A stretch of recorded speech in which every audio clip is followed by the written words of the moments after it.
And happy Wednesday. Here we are once again. But unlike before, tonight we will not be continuing.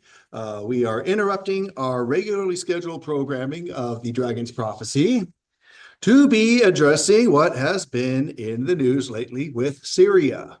So tonight will be a special class on Syria's latest and greatest in the news. So I've got a few sources of things that we will be looking at. Some I've shared before, some will be new this evening. So let's go over here. But before we do that, let's look together to God's word. Let's start in the book of Ezekiel, chapter 38. So notice I don't even have my laptop here with my lesson plan on it. This is my lesson plan right here. So and stuff has even come up that is fresh today. So we'll see how we go. And I'm expecting this will actually carry over some into next week as well, depending on discussion and all of that, which I highly welcome. So Ezekiel 38, let's look at some verses here that will be relevant for the direction that things will be eventually going. If this is related to that or not, time will tell. So Ezekiel 38, let's start in verse 1. Ezekiel 38, verse 1. Now the word of the Lord came to me, saying, Son of man, set your face toward Gog, of the land of Magog, chief prince of Meshech and Tubal, and prophesy against him. And it goes on down from there.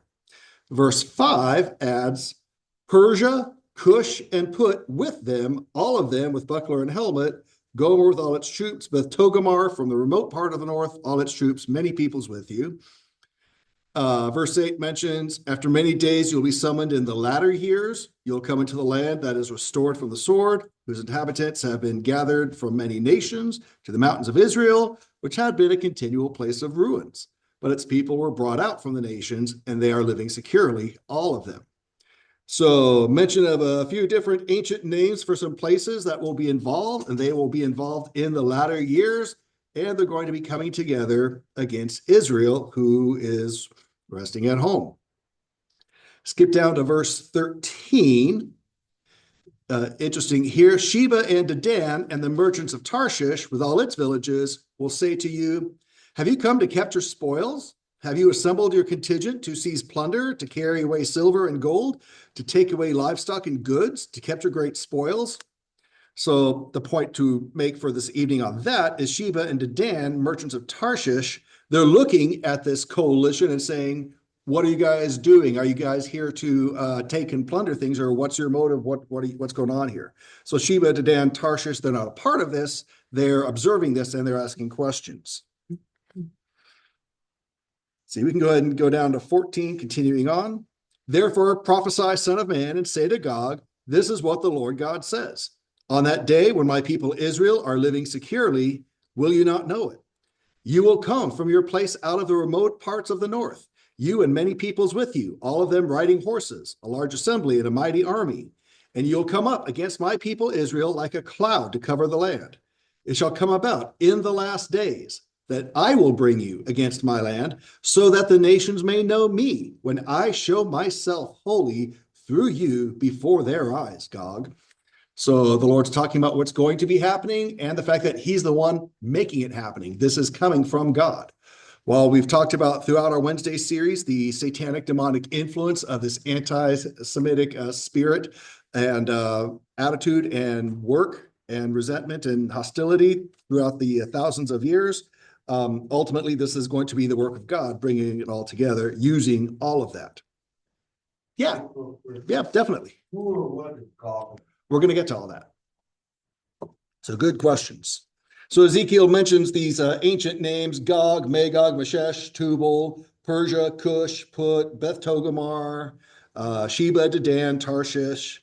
And so, yeah. But basically what we can say for context here, Gog is kind of the focal point here. So we can look to that, the Antichrist, the folks that he's leading out. And so that's the kind of the gist here. We'll get more specific as we go across the Wednesdays here.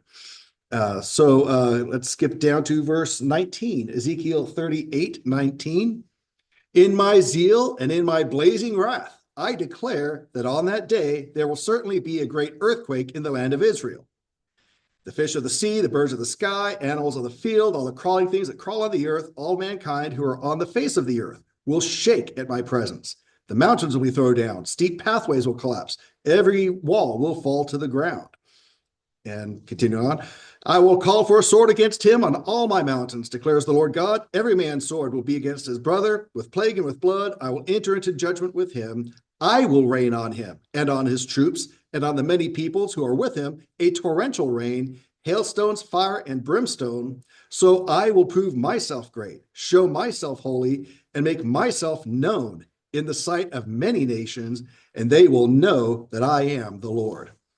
So clearly, we know how this is going to end, but we have to get there, and that's what we're looking at. So tonight's special class, again, hitting the pause button on the Dragon's Prophecy. We are just diving into the latest events this past week involving Syria, and of course involving Israel, and of course involving Scripture. So we'll be taking a look at that. Let's also go to Daniel chapter 7. We'll lay the groundwork with these scriptures and then dive into some thoughts on these and some show and tell, because that's the kind of guy I am. So right after, to the right of Ezekiel is Daniel. Daniel chapter 7 and 8, which were in last Sunday morning's devotional. Let's just pick up from chapter 7. Daniel 7, verse 8, Daniel says, while I was thinking about the horns, behold, another horn, a little one, came up among them, and 3 of the previous horns were plucked out before it. Behold, this horn possessed eyes like human eyes and a mouth uttering great boasts. As we go on in our studies, we'll see the little horn is a reference to the Antichrist, as also mentioned in chapter 9.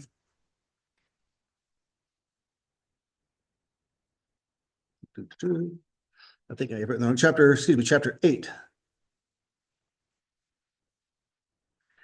Chapter 8, verse 9. And out of one of them came a rather small horn, which grew exceedingly great toward the south, toward the east, and toward the beautiful land, or the married land, the beautiful land. And so the Antichrist, this little horn, is going to come from obscurity, but take advantage of situations and find himself looming large. And one other chapter in Daniel 11. Now, Daniel 11 is a fascinating chapter because it tells the history of the world and the nations that haven't happened yet at the time Daniel wrote it. It tells the history of what happened in between the testaments, after the Old Testament was finished, before the New Testament started. It talks about Alexander the Great and all sorts of other things, and it gives such detail about things that happened. Lots of folks try to discredit Daniel, say it's impossible. This had to have been written after the fact. But no, Daniel, we know, was written beforehand. But anyway, for tonight's purposes, Daniel 11, 21 to 23. Let's go back to 20. Daniel 11, verse 20. Then in his place, one will arise who will allow an oppressor to pass through the jewel of his kingdom. Yet within a few days he will be broken, though not in anger nor in battle. And in his place, a despicable person will arise, on whom the majesty of kingship has not been conferred, but he will come in a time of tranquility and seize the kingdom by intrigue. And the overflowing forces will be flooded away from him and smashed, and also the prince of the covenant. After an alliance is made with him, he will practice deception. He will go up and gain power with a small force of people, and on down from there. So just a little description of what the Antichrist is going to be doing to achieve his status. Finally, let's go to Isaiah, back over to the left. Isaiah chapter 17. This will relate to Syria very much. Isaiah chapter 17. Isaiah 17, verse 1. Isaiah 17:1, the pronouncement concerning Damascus. Behold, Damascus is about to be removed from being a city and will become a fallen ruin. Damascus is the capital of Syria. So that is significant. So, what I have for us before I go further, does anyone have any questions or reactions or thoughts on those scriptures that we've laid out here? I'll go to basic, just everything we just read has not happened yet. This is all stuff that is prophesied that will be as all these things are coming together when it looks like things are falling apart. So, everyone else good? So what I have, with this class, I want to start and end with some video show and tells. This first video, I've actually skipped way ahead. I wanted to get the tail end of this one and lead this into the next one. This is our good friend hosting the Israel My channel on YouTube.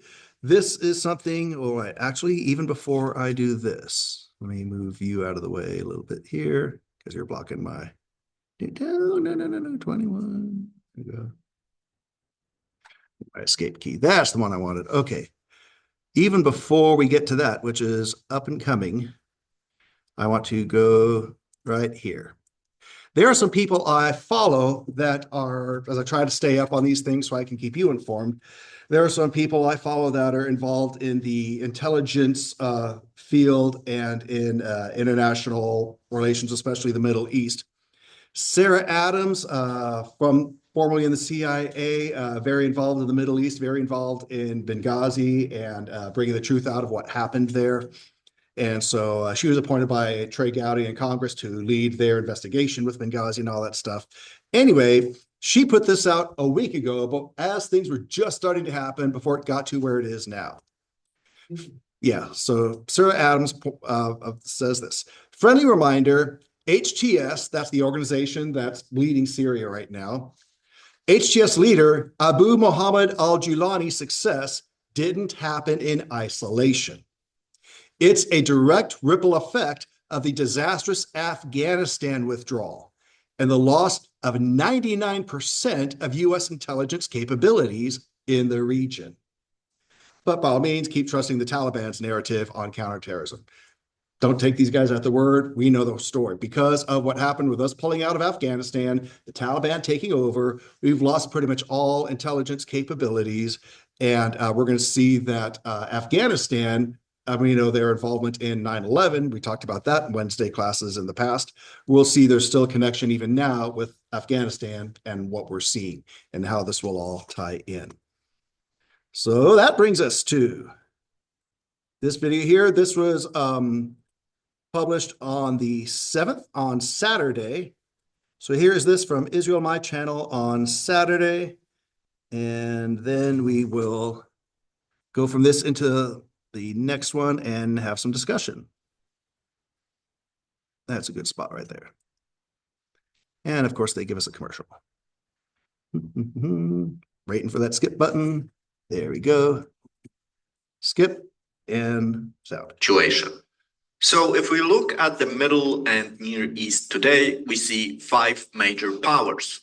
So we see Turkey, which has by far one of the biggest armies in the world, almost 500,000 active soldiers and really advanced equipment. Then we, of course, see Iran, which has nuclear aspirations and wants to dominate this region. Then, of course, we have Israel, which is, again, very high-tech military, and she is also aligned with the most powerful country in the world right now, which is the United States.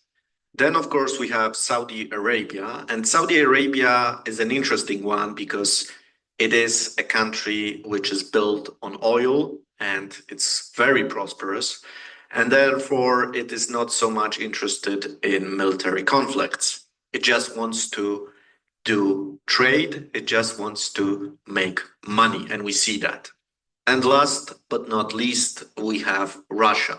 And Russia did, of course, suffer from the war in Ukraine, but it is still a nuclear power. And what is interesting in this passage in Ezekiel, we see that not only we are told who will be part of this coalition against Israel, but we also are told who will not participate in this attack. So in verse 13, we see Sheba, Dedan, and the merchants of Tarshish, and they will not be part of this coalition against Israel. So the majority of commentators agree that Sheba and Dedan refer to the Saudi Arabia today, whereas the merchants of Tarshish can probably best be understood as the Western civilization.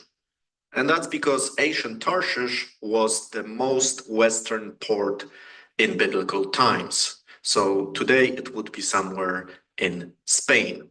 Okay, but let's go back to Turkey and our biblical text. So there are a few names that I want to mention here when we are discussing Turkey. So the names that we see here are Meshech, Tubal, Gomer, and Togarmah.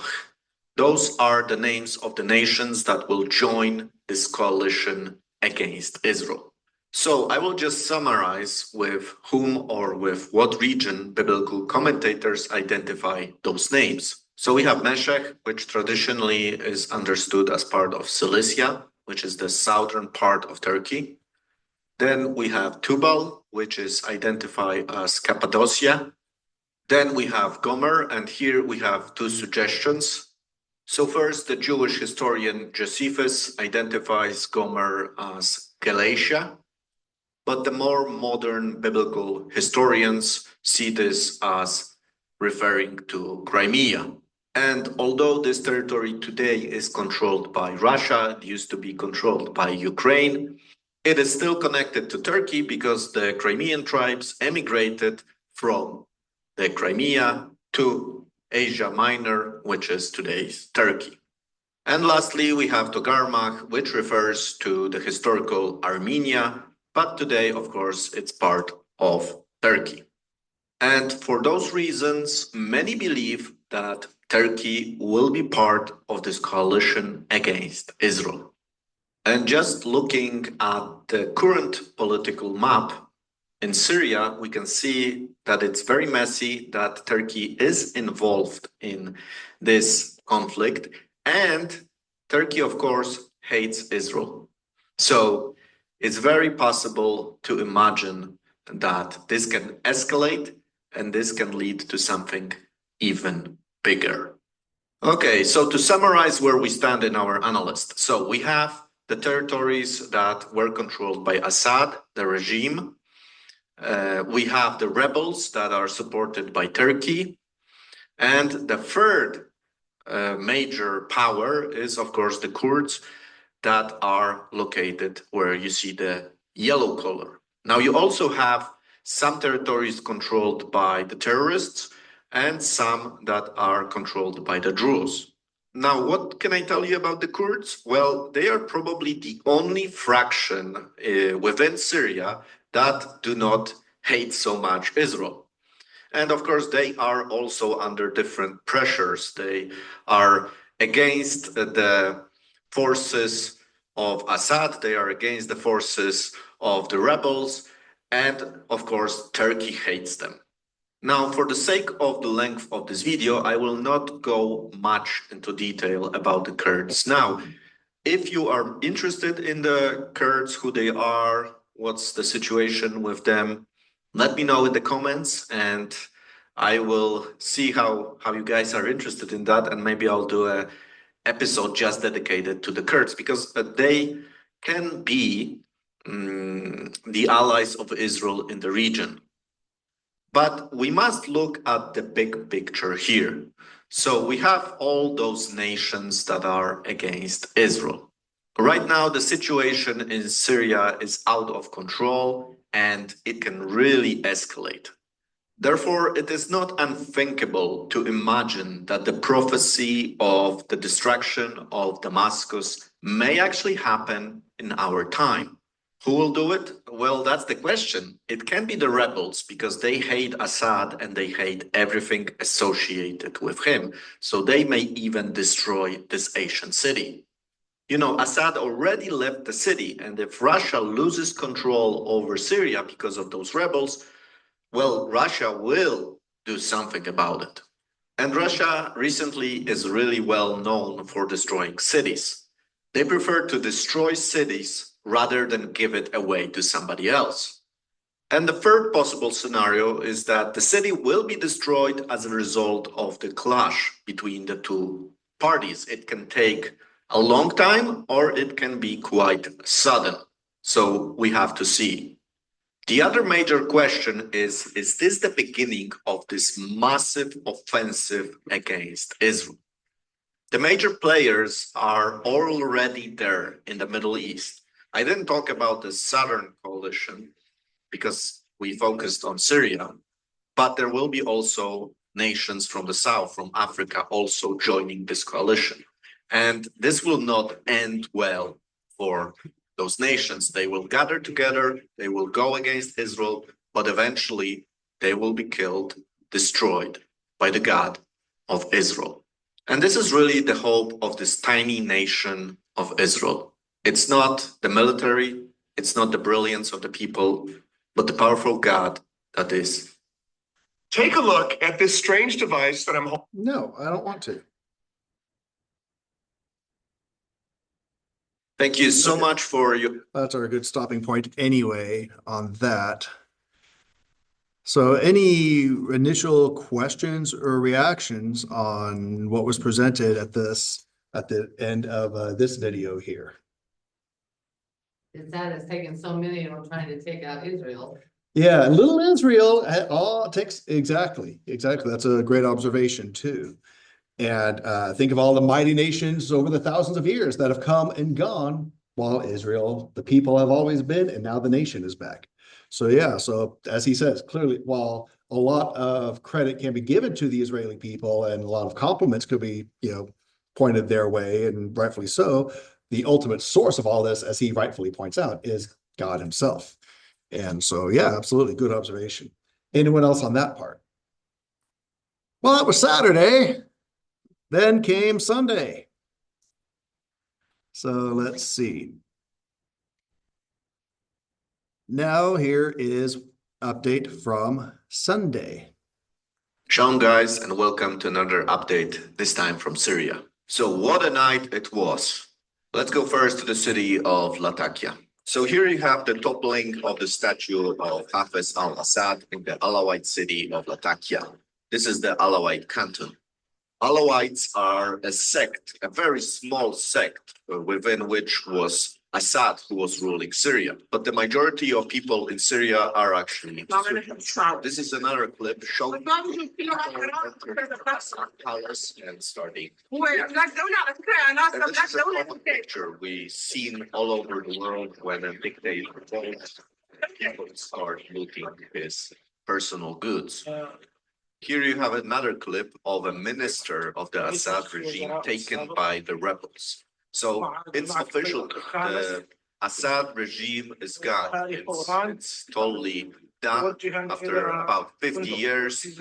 Now the power in Syria has changed. And we are witnessing a new set of rules in the Middle East. Syria no longer is going to be controlled by the Alawites. It's going to be Sunni from now on. And you may ask, what happened to Assad? Well, we don't know now, but it doesn't look good.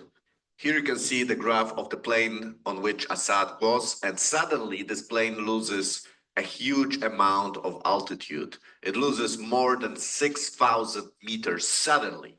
So it's either fallen or exploded or something happened to it. We don't know yet.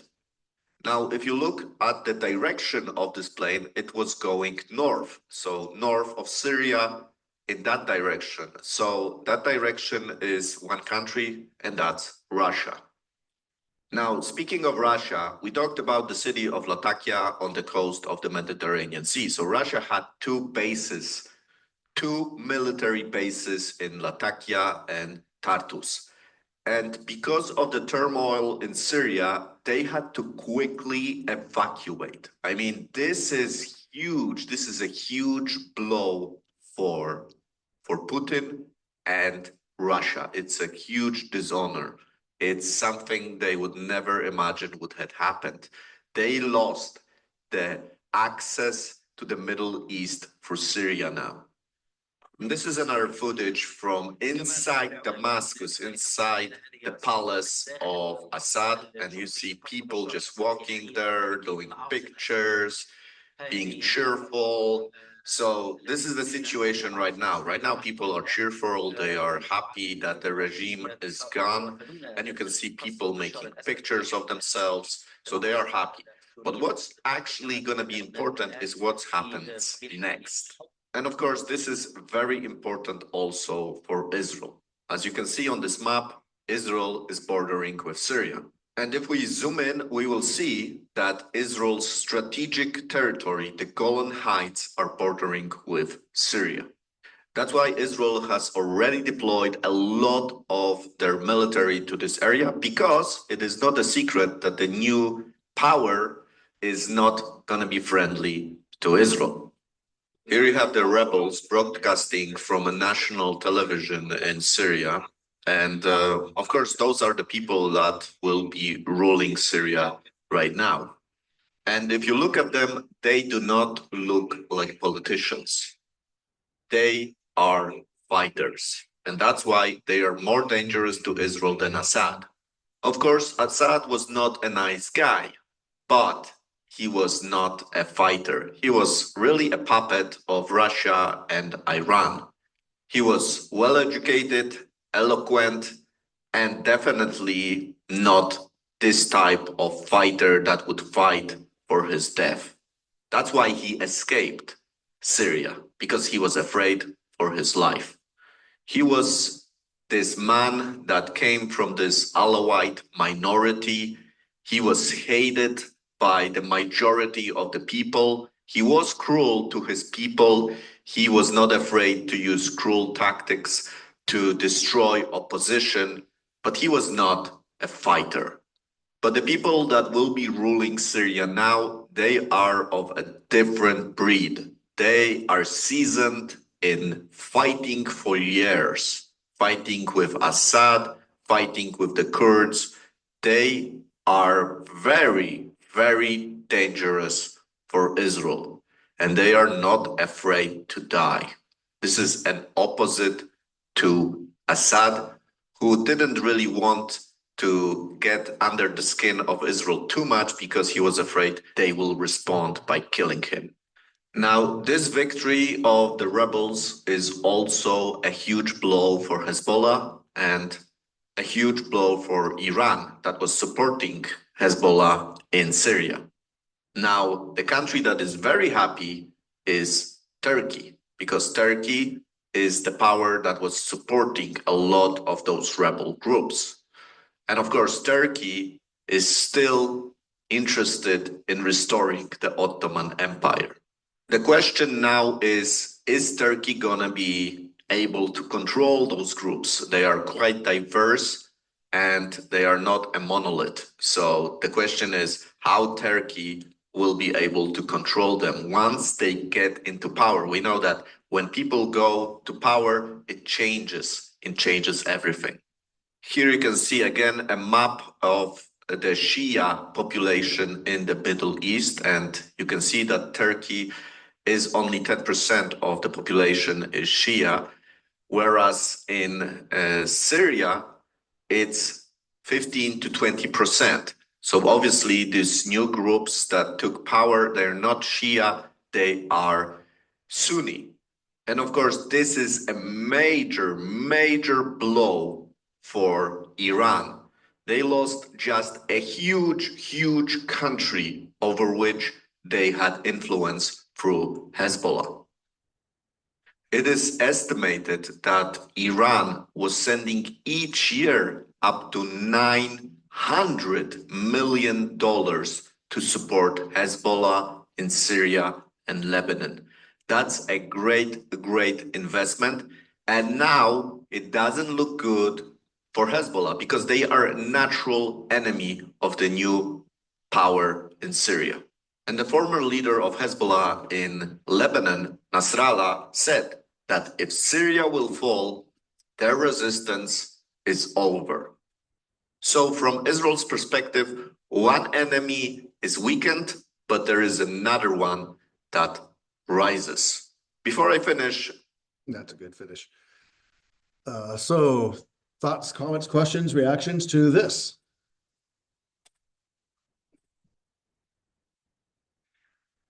It doesn't sound very good. No, you are right about that, Sister Carolyn.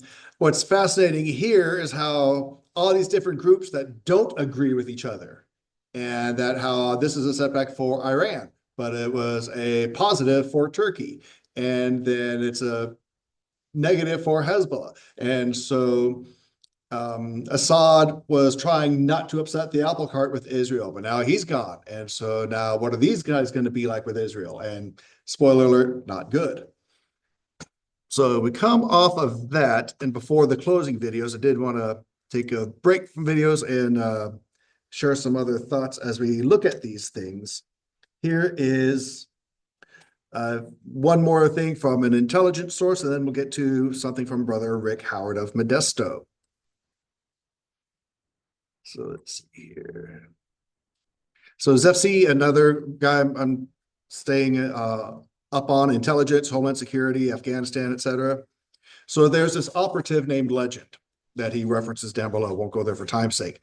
Legend is a former U.S. Army 35M, human intelligence, human NCO, non-commissioned officer. This guy Legend has gone back into Afghanistan, bringing them into the mix again. He's gone back into Afghanistan multiple times after the U.S. left in 2021. Which is why he uses an alias for security reasons.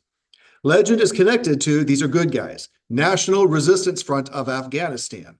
They are opposed to the Taliban. And he's connected to them and its leader, Ahmad Massoud. Don't worry about trying to remember all these names. Sources inside Afghanistan have been claiming before this new group, Hayat Tahrir al-Sham, HTS, that's in charge in Syria now, before they started its final offensive in Syria, November 21st, that these HTS fighters were receiving combat training at multiple camps inside the country of Afghanistan. If true, how sure are we that HTS has not repaired its relationship with Al-Qaeda? Remember, Al-Qaeda, Osama bin Laden, 9/11 and all that stuff, Al-Qaeda, Taliban, and all of that. And Al-Qaeda translates as the base, as in the base of operations. And so these guys that are taking over Syria, they say, oh, we're moderates. Oh, we've broken away from Al-Qaeda. Doesn't look like it. So this guy, Massoud, who's leading the resistance to the Taliban in Afghanistan, that Legend's in touch with, Massoud is the son of the late Ahmad Shah Massoud. His dad was assassinated by the Taliban 48 hours before the 9/11 attacks in 2001. Massoud, the elder, the dad, had been attempting to warn the West in the 1990s about an attack by Al-Qaeda. And no one listened until the 2 trade towers fell and the Pentagon burned that day. We see a pattern here. So coming from Afghanistan and going out from there. Fortunately, the incoming U.S. National Security Advisor, Michael Waltz, a retired U.S. Army Green Beret colonel who fought alongside the Afghan commandos, has a relationship with the NRF. These are the good guys, National Resistance Front of Afghanistan. That's positive. But will America be prepared in time? A storm is coming. So again, we see there's an Afghanistan connection here in the source and a tie-in to Al-Qaeda. This goes back 20 years to the radical Islam war on Israel and America. This goes back to the whole anti-Semitic spirit that's been at work here. So any questions on the Afghanistan connection there? All good? Let's go to Brother Howard for some spiritual perspective, and we'll close on the remaining videos that I have for this, and then we'll pick up next week. So Brother Howard sent this on Sunday. The swiftness of how the rebels swept down through Syria and toppled the Assad regime is breathtaking, showing how quickly the giant steps of prophecy can happen. Also, the fact that these rebels seem to be backed by Turkey just adds to prophetic mindset of events over there. Remember, seeing some of those ancient names from Ezekiel were in modern Turkey.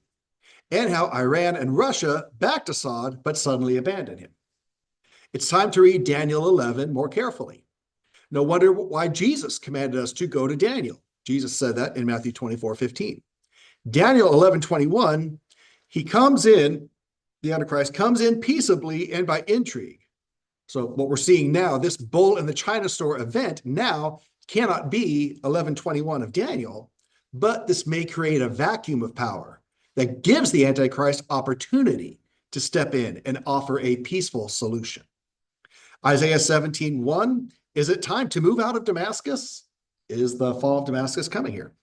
How will Israel get involved?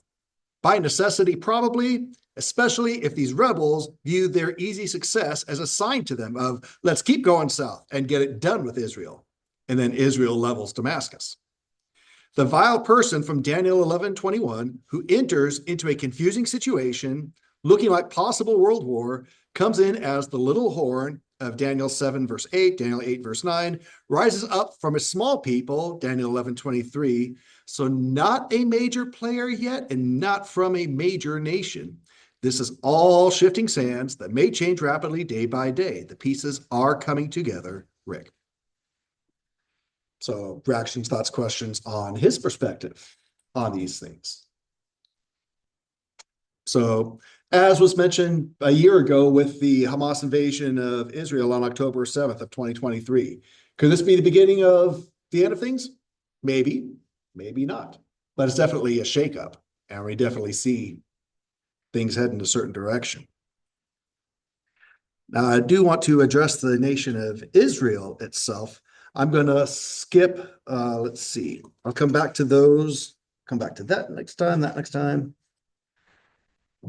Let's go to this one. Here's a quote from Benjamin Netanyahu, and then we will close with the final videos. Let's see, Netanyahu. So here's Benjamin Netanyahu being quoted about all this, and this was yesterday. Prime Minister Benjamin Netanyahu regarding Operation Bashan Arrow against Syria. This is Benjamin Netanyahu speaking, Prime Minister of Israel. We have no intention of interfering in Syria's internal affairs. However, we do intend to do what is necessary for our security. As such, I approved the Air Force bombing of strategic military capabilities left by the Syrian military, so that they will not fall into the hands of the jihadists. This is similar, he says, to what the British Air Force did when it bombed the fleet of the Vichy regime. I'll pause here.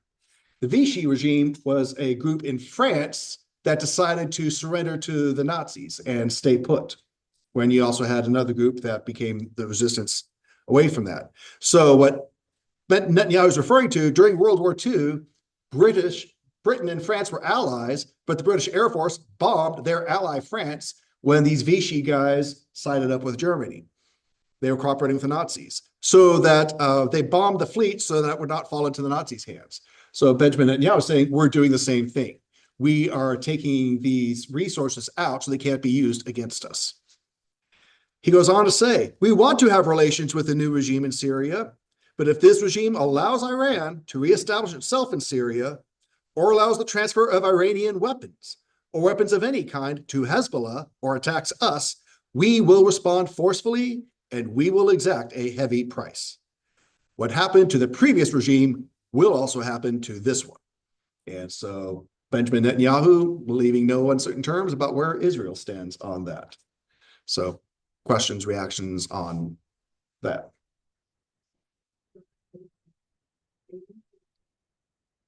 Well, he's a human like the rest of us and flawed like the rest of us. I am quite a supporter and respecter of Benjamin Netanyahu and the stance he has taken for his country. At times, a loss of popularity, at losing elections, and of course, getting back in now, like Churchill. And so we see he is resolved. Remember, he lost his brother in the 70s, fighting all this stuff and fighting the terrorists who had taken over that plane back then in Entebbe. So with the look at Israel here, I'm going to close on a segue between two final videos, and that'll close us out for the evening.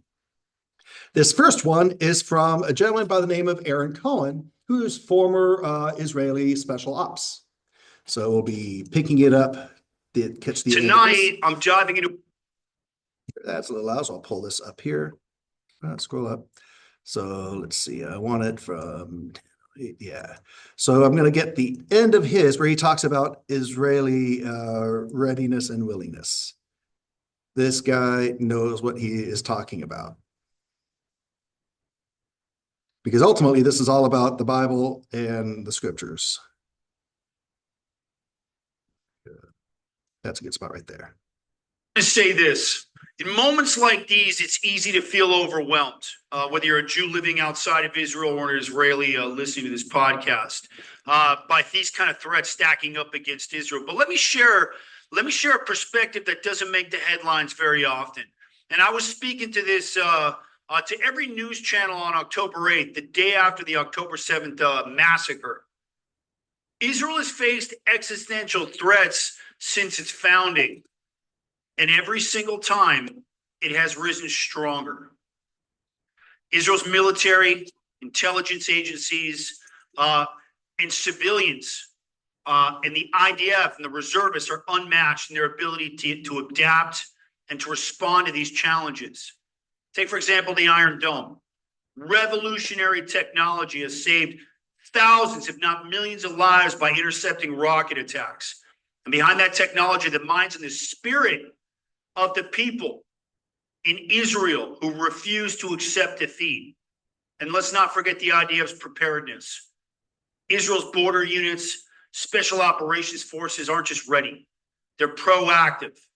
And they've already taken steps to secure the buffer zone along that Syrian border. And their track record shows that when the time comes, Israel responds and responds with fervor. Don't forget, Israel's assassinated every major terrorist leader in the last year. And then there's that little pager operation that we carried out, which will long be considered one of the finest counter-terror operations in the history of special operations. This portion of the Aaron Cohen Show is sponsored by the Cherry's Deep Concealment Holster. This is the same holster I trained Keanu on for the John Wick franchise. This thing runs below the waistband, which means there's zero digging into your gut, and it's never going to come off you if you have to go hands-on. The holster rides below the waistband, means that the clip and the top of the gun run parallel, zero digging into your gut, super comfortable. This thing is absolutely a beast. Also, lightning fast draw with just a little bit of training. Go to cherriescounterterror.com. There's a bit of a lead time right now due to demand, but trust me, these are worth it. Hit cherriescounterterror.com and finally carry with proper concealment and comfort. And so the collapse of Assad's regime, the rise of this rebel terrorist faction, HTS, doesn't just affect Israel. I want to say this. This is a global issue. As extremist groups gain ground in Syria, their influence will extend beyond the Middle East. That is their goal, to dominate the West. And they're eyeing Europe right now, and they're eyeing the United States. They want to extend it beyond the Middle East. And we've seen how conflicts in this region inspire terrorism worldwide, from Paris to New York on 9/11. Israel's actions securing borders, neutralizing threats, gathering impeccable intelligence doesn't just protect Israelis. It protects Western allies by serving as the front line against global terrorism. And for the United States and Europe, supporting Israel in this fight isn't just about standing with an ally.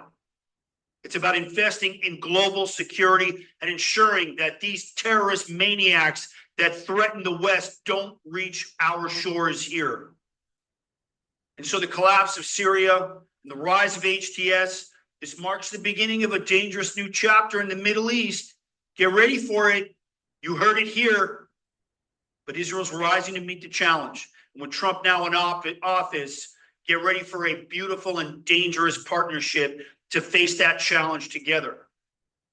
And with the elite IDF units deployed to Golan Heights, airstrikes, hitting key sites in Syria, Israel's going to handle business as always.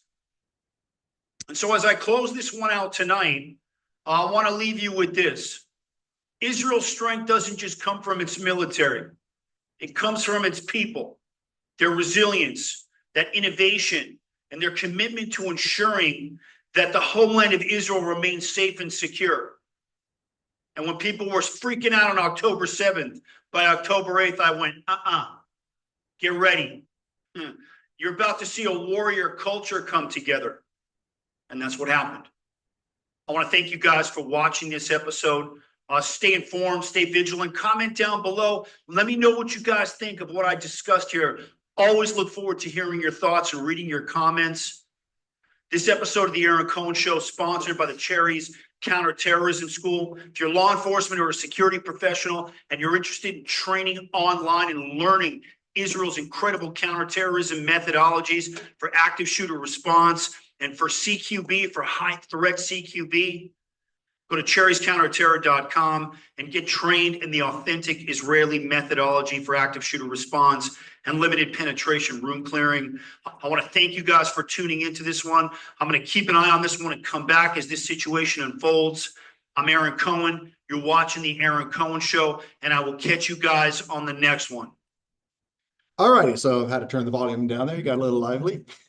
I appreciate his passion, but any reactions to Israel, his take on Israel's stance in all of this? Pretty clear, pretty solid. Well, for time's sake, I will save the last one that just came out today for next week.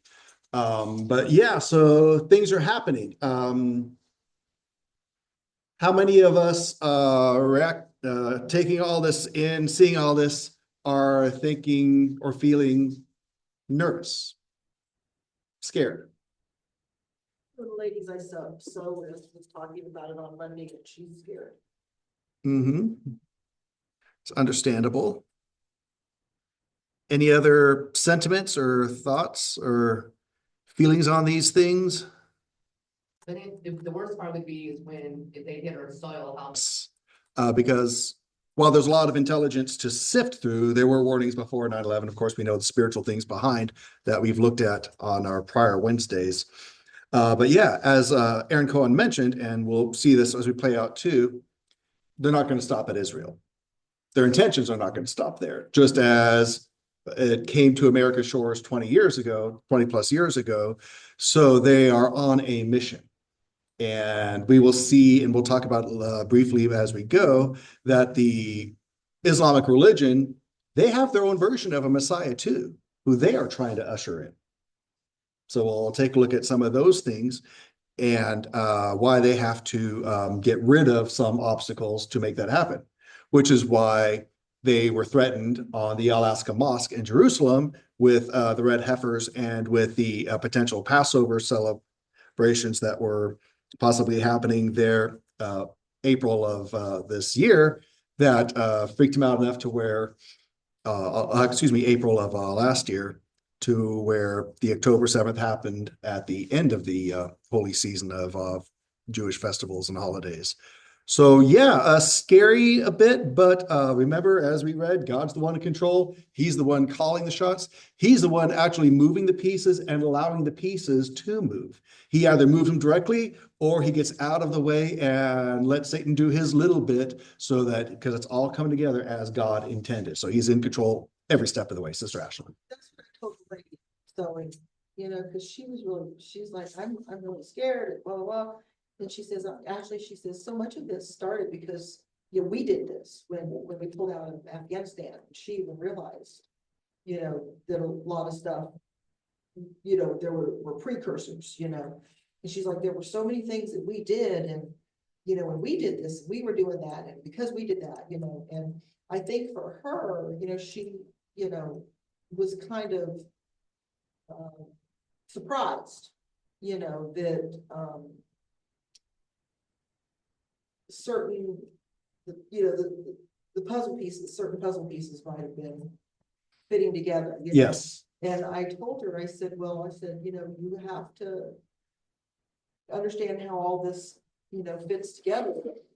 Israel is definitely, like the time clock, analogy. And I said, Americans, they think everything's about this. We do, and yeah, a lot of stuff is about us, but there's so much more, at play. And I think it really hit her. I think knowing how she feels politically, I think it really hit her hard that some of the things that are happening now were because of certain things that happened in the, Administration. previous administration, or the current Yes.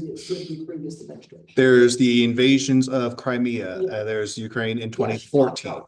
Yeah. There is the failure to follow through on the Syrian red line, which led to Russia getting involved and having a foothold in Syria. And she was very sharp about all this, very smart. Mhm. And the abandonment of Afghanistan and the fall to the Taliban and them being a training ground for those that came over And here. she has granddaughters, so she obviously is worried for them and for, their future, or what she, worries about what the future, might hold, for her grandkids. Well, for many reasons, one of my favorite hymns is I Know Who Holds Tomorrow. Yeah, because it is very much not only true in theory, but very much in practice. And as more and more questions arise about tomorrow and the next tomorrow, the next tomorrow, those verses, of course, scripturally based, ring very, very true, as does his comforting word. And while I was reading that stuff from Ezekiel 38 about all these things, God was the one calling the shots. He was telling the Antichrist and his forces what they were going to do and what he was going to do. So it was his control the whole time. So I really, really appreciate that comforting that none of this is taking anything out of God's hands. It's not even like God's taking a time out and stepping away from the scenes. Even when the enemy, spiritually speaking, does his worst, God is still present. He is ever, ever present. That is something to be very, very mindful of, to be very trusting in, to be very comforted in, and to be going to in our times of doubt, fear, and confusion. He is faithful. He is sure. He is strong. We stay with him. He's got us. As has been brought up by Messianic Jewish Rabbi Jonathan Cahn and lots of others of us, as some things get darker, it just makes the light shine brighter. And so that's going to be a time of increasing evil, increasing darkness. It's going to be an increasing time of resolve and fire for those who are the children of light. So it's going to be a good time to be on this side of things. So anything else from anyone else on any of this stuff? Everyone's going to sleep tight and have happy dreams tonight? Anyway, so we will pick this up next week. Probably won't need any more than next week, depending on what happens during the course of this week between now and then. But I do feel a responsibility to, I don't want to be a headlines preacher, pastor, teacher, but I do want to be aware when there's a spiritual connection, keep us informed and aware of things. A lot of it I don't understand. I mean, it's a lot. Political stuff, yeah. Yeah, it's a Yeah. lot of political stuff, and some of it just, No, I always think, I'm like, Lord's sitting up there looking at us going, what's wrong with you people? Yeah. You were supposed to do this, and then you just watches us want to go do that. And Yeah. then he's up there laughing, pointing at you. So with this groundwork laid this week, we'll take a little more time next week, and we'll, again, barring anything else happening, and take a little more time, walk through a little bit more, and just make sure everyone's got a comfort level. Don't have to remember all the names, but just to see who the key players and components are. We've got Iran, we've got Turkey, of course, Syria is where all it's happening. There's Israel right there. So with that, it's a good stopping point for now. We'll go ahead and stop our screen share, and let's stop share there. And we'll stop our recording. Let's stand and get ready to dismiss in our season of prayer.